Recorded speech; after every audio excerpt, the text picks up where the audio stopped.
early before the ball is first touched, not caught, but touched.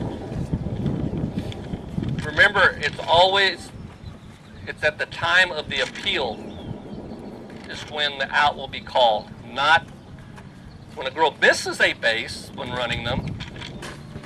You kind of freeze the field because when that appeal is made, where all those girls are, whether they're halfway in between first and halfway in between second and third and halfway in between third and home, when it's appealed, those girls are going to go back to the last base held. But just an example, let's say we have girls at second and third and we have one out. Fly ball's kicked to right field and it's caught. Neither girl tags up. That's 2 outs. Okay, we have 2 outs. Neither girl tags up and score. Of course, where's the ball? The ball's thrown in to second. Girl grabs it, touches second base. We have 3 outs. Right? Hopefully we saw the girls didn't tag up. How many runs scored? 1. If the ball would have went to third for the 3rd out, it'd be 3 outs, no runs scored. Where it's different is we have the bases loaded. This team is 3 runs down. Girl kicks a grand slam. And of course, they just won the game, right? Well, they have to touch the bases first. Well, instead of running, they're all hopping up and down in between the base paths. First baseman gives the first base coach a high five and misses first base. And they all come in and score. Ball comes back in, we think the game's over. Defense knows that that girl missed first base. They get the ball and they go over and they touch first base. 3 outs. How many runs scored? None. If none of those girls had crossed home by the time she missed that base, so it goes for any girl who's out there. So if she touched and the girl at second didn't, maybe one of these girls did score. So it'd be 1 run and 3 outs. So you have to know where the field is, where the players are on the field when somebody misses the base. We have coaches' boxes and we have on-deck circles. Coaches, those are there for you to stay in. But if there is a play being made there, you have to vacate them. So if there's a pop, you're coaching third and there's a pop fly and you're standing there watching it, and here comes the third baseman and they can't make a play, dead ball, girl's out, everybody goes back. Of course, it's foul ball anyway. But same way with the on-deck circle. Let's just say we've got a play that there's a hard shot kicked right off the left short. Ball comes over, ricochets over here, and it gets behind the girl in the on-deck circle. Well, here comes the catcher, here comes the left short, and as soon as they get here, you as an umpire should stop the play. We have interference, dead ball. Kicker's out. Okay, when you do that, as soon as you call dead ball, you need to look and see where all the runners are. And now we have to distinguish, could there an out been made on that play? Probably not. Ball's over here. I mean, it was a good hard kick ball. It just ricocheted off the girl. It went into foul territory. Now we have interference. If there's no out could have been made on that play, we're not going to call it out. All we're going to do is see where the girls were.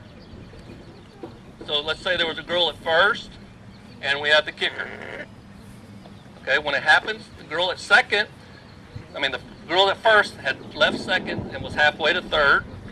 And of course the kicker is at first and she's going to second.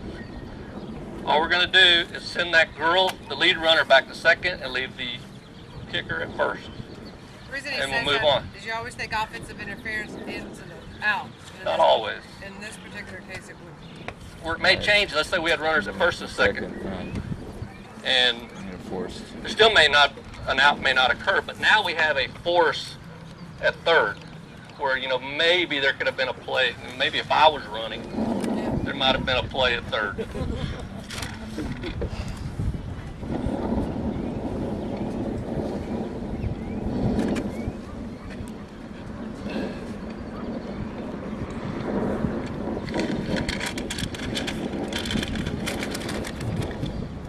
Remember, a scorekeeper, you're an official of the game.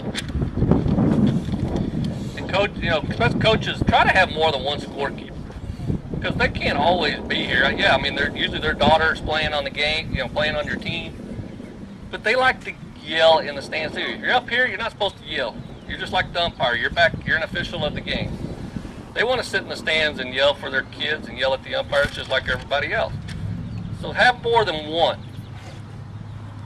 and make sure that they're trained. That the information is in there that we need. The numbers, the girl's name, their number, and keep up with the outs, where they were at on base. Because I've had protests from leagues, and they send me something. I said, well, where's the official scorebook? And they send it to me, and it has absolutely nothing on it. I mean, I don't even know how they figured out who won the game. And they want me to, render a decision on a protest. And I don't have anything here to go on. So it's real important to keep up with that.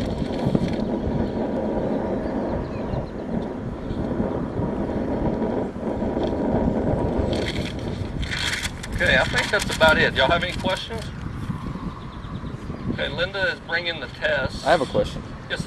In the rule book, it talks about the catcher may enter the circle when the kicker receives the ball. That's a little ambiguous. I mean, we get different interpretations on when. Once it clears the kicker. Let's say the kicker is up here. The kicker comes up here and she's going to kick. The ball clears her. Once it's past the kicker, the catcher can reach in and retrieve the ball. But I mean, like, say she's bunting, or at what point? Okay.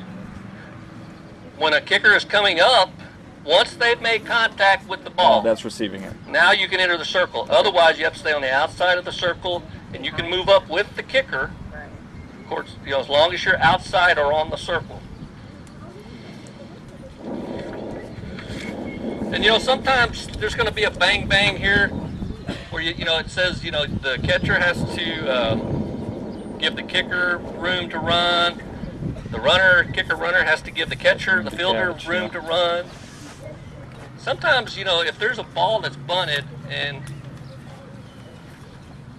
she bunts, of course she comes down here, she's in fair territory, and the ball's right here. Here comes the catcher. Well, if there's no intentional running over or interfering, you just let the play go. Let them make the play.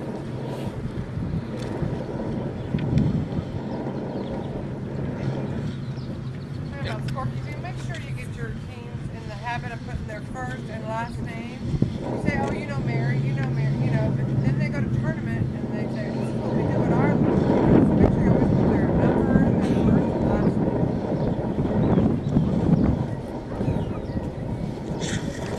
name. Any other questions? Okay, well we have the test and we have answer sheets. Please print your name on the answer sheet. What league you're with, Alice, San Diego, then both, and what team you're coaching. It makes it a lot easier for me and the coaches and the presidents to know who's taking the test